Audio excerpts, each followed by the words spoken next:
ఇక సూర్యాపేట జిల్లా తుంగతుర్తిలోని దామోదర్ రెడ్డి సంస్మరణ కార్యక్రమంలో సీఎం రేవంత్ రెడ్డి పాల్గొన్నారు. కాంగ్రెస్ పార్టీ దామోదర్ రెడ్డి కుటుంబానికి అండగా ఉంటుందని సీఎం రేవంత్ తెలిపారు.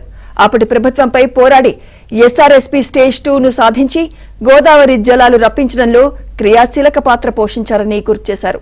భవిష్యత్తులో ఏ అవకాశం వచ్చినా దామోదర్ రెడ్డి కుటుంబానికి గాంధీ కుటుంబం అండగా ఉంటుందని చెప్పారు.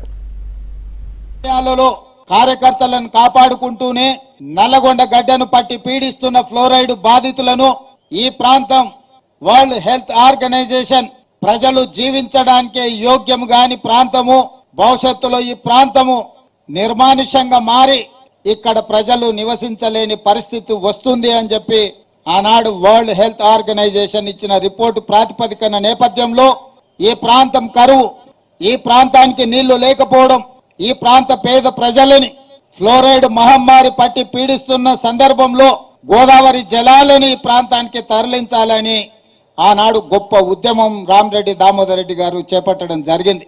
కరువుగా ఎడారిగా మారిన నల్గొండ జిల్లా సస్యశ్యామలం కావాలి, పచ్చని పంటలు పండాలి అని ఆనాడు 40 సంవత్సరాల క్రితమే ఎమ్మెల్యేగా ఎన్నికైన దామోదర్ రెడ్డి గారు ప్రజల కోసం కొట్లాడింది.